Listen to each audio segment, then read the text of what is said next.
probably do. A couple of good restaurants. It's been so long, but there's a really good Asian spot that I used to go to. It's like a Asian fusion. Wild Ginger, I think it's called. I don't know if it's still there. I gotta look it up. Is Rick going to give you guys a tour? Or? Rick, yeah, maybe. Did you see KD's shoes today? Yeah. Nice. Eric Hausen came out and said, "Way to represent the A's, KD." KD was like, "Well, that too." Yeah. But I love Kevin's connection to the Sonics and to the city, and I think it's really cool that we're going up there. You're going to bust out some of those kicks as well, or? I don't have much style, as you know. The only thing I ever went with was the Al Adams look, which was such a big hit that we just did it one night. Right. Is this about as excited as you've been for a preseason atmosphere around the game? I mean, I don't know if you know all the specifics of it, but it's going to be very Sonics. Yeah, it's going to be cool. I mean, the games in China last year the atmosphere was good, and we anticipated that. We look forward to it. But in terms of this being my 5th year, I don't remember a game I look more forward to than this one in Seattle. For sentimental reasons, but also it's just an incredible city with great fans. I think yesterday we were talking, and I compared the Seattle fans to Warriors fans, and Toronto fans. Just there's an organic energy that comes from a fan base where they just love basketball. And I always felt that way when I went to Seattle as a player. You feel the buzz when you walk out on the floor. They love their Sonics, but they love the game, and so I'm looking forward to feeling that buzz again. They played the Bulls on the second part of the preview. Yeah, 96. So you were in that final. Yeah. What are you memories of not just Sonics basketball, but Sonics in the finals? It was an unfortunate uniform era for the Sonics. Most teams had one of those, like when the Warriors had the blue and orange and Thunder the mascot. Like that was like that weird time. The Jazz had the Wasatch Mountains across. It was a weird uniform time in the NBA. So the Sonics had gone away from their classic green and yellow, and they kind of had like the forest green and the red. They snuck red in there, and so that's what I remember. But great team. I mean, Gary Payton, Sean Kemp, Percy Hawkins, Detlef, George Karl coaching. We went up 3-0 in the series, but they won the last 2 in Seattle, and made it pretty interesting. And, it's good memories. Is Damian Lee still limited at all? Yeah, he's not playing yet. Okay, he's just working out on his own. I know he's going through some non-contact stuff on the floor, but not scrimmaging. What exactly is this? Plantar fasciitis, right? There you go. Thank you for saving me. I just asked when a guy's going to play or not.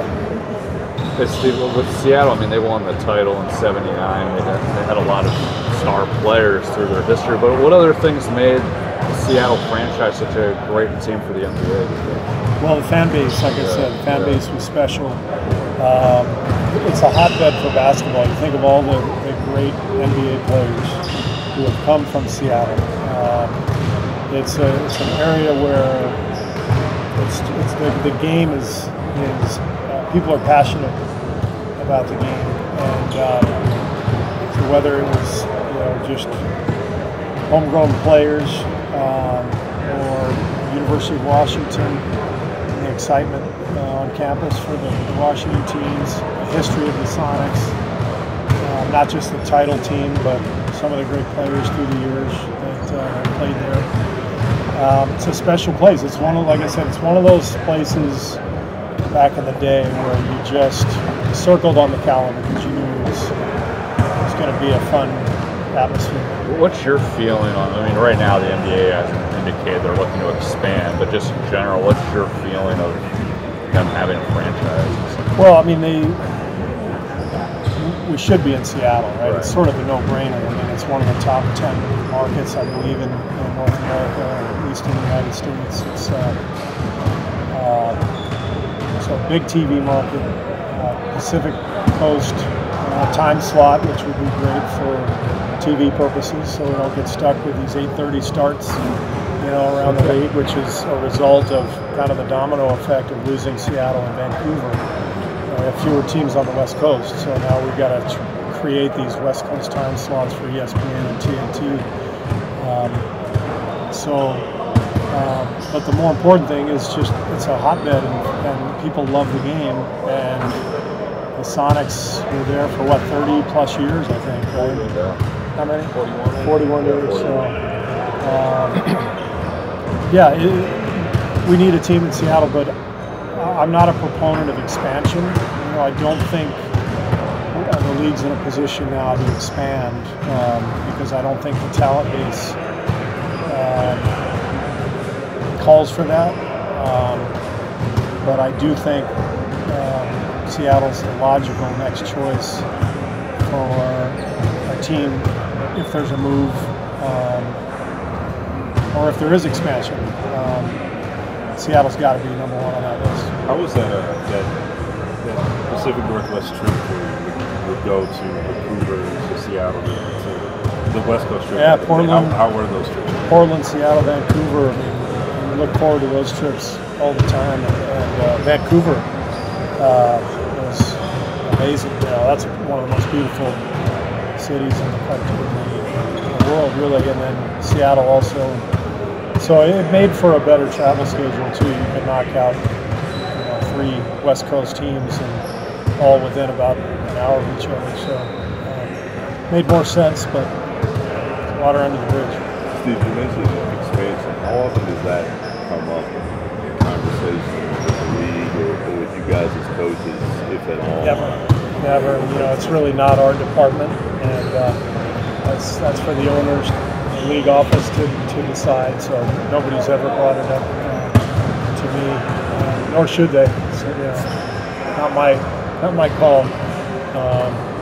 But I just my own personal opinion. I think 30 teams makes sense. But who knows? Do you remember that draft? I remember being from Washington, and the big story was: do you take Greg Oden first or Kevin Durant first? And Portland went with Oden, which means Durant went to Seattle, and he's Seattle's baby in that way. I don't think it takes anything away from KD that he wasn't the first overall pick, but that twist of fate there, that kind of decision making that led him to Seattle. Yeah, that's the history of the NBA. There's all kinds of stories like that. When Michael Jordan went third, I think. The draft is such an inexact science, and I remember because I think I was a GM in Phoenix when that draft happened. Was that 07? Yeah, it was my first year. And Greg Oden, he was a monster. He was amazing, and obviously, people couldn't predict he was going to be hit by injuries, but he looked like he was going to be a superstar. And, so at the time, it seemed like a legitimate question as to who to take. But sometimes fate is decided by a flip of a coin. Do you remember the assessment of KD back then, like the GM sheet you had? I remember he was so thin. And I remember there was talk about just his physical strength and could he hold up, but the skill level was just so off the charts. And I remember his first game against the Suns.